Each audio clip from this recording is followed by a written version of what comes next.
ভবঘুরে বৃদ্ধের কাছ থেকে উদ্ধার লক্ষাধিক টাকা। কোথা থেকে এলো এত টাকা, কিভাবে এত টাকা পেলেন তিনি, প্রশ্নের উত্তর খুঁজতে দিশেহারা পুলিশ। প্রায় 70 ঊর্ধ্ব বৃদ্ধ অসুস্থ ভবঘুরের কাছ থেকে উদ্ধার হলো লক্ষাধিক টাকা, যা দেখে রীতিমতো চাঞ্চল্য ছড়িয়েছে পাঁশকুড়া থানার অন্তর্গত মেছোগ্রাম বাজারে। জানা গেছে গত কয়েকদিন আগে জাতীয় সড়কের পাশে টোটো দুর্ঘটনায় জখম হন ওই ভবঘুরে বৃদ্ধ। এরপর কয়েকদিন মেছোগ্রামে অন্যান্য ভবঘুরেদের সঙ্গে ব্রিজের তলায় পড়েছিল ওই ব্যক্তি। তবে অসুস্থ থাকার কারণে পাঁশকুড়া থানার অন্তর্গত এক কর্তব্যরত সিভিক ভলেন্টিয়ারের নজরে আসেন তিনি। তারপরই ওই বৃদ্ধকে অসুস্থ অবস্থায় বৃহস্পতিবার রাতে হাসপাতালে চিকিৎসার জন্য স্থানান্তরিত করার উদ্যোগ নেন ওই সিভিক। সে সময় ওই ভবঘুরে বৃদ্ধের ব্যাগ থেকে উদ্ধার হয় লক্ষাধিক টাকা। আর এমন একজনের কাছে এত টাকা দেখে রীতিমতো চমকে ওঠেন কর্তব্যরত সিভিক ভলেন্টিয়ার তারাশঙ্কর পাসকে। এরপর ওই সিভিক ভলেন্টিয়ার পাঁশকুড়া থানায় খবর দেয়। পুলিশ পাঁশকুড়া সুপার স্পেশালিটি হসপিটালে তাকে চিকিৎসার জন্য পাঠায়। কিন্তু ভবঘুরে বৃদ্ধের কাছে এত টাকা দেখে রীতিমতো চাঞ্চল্য ছড়ায় পাঁশকুড়া এলাকায়। সেই সঙ্গে প্রশ্ন একটাই, এই বৃদ্ধ ভবঘুরে এত টাকা পেল কোথায়, যদিও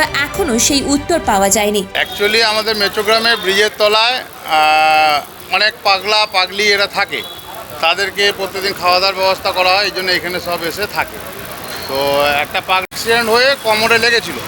এবার তারপরে এখানে আমার মেছোগ্রামের সব দোকানদাররা মিলে এক সাইডে বসিয়ে ওকে জল দিয়ে ট্রিটমেন্ট করে রাখে। কিন্তু আমরা দুদিন ধরে দেখছি পাগলাটা নড়ছে না।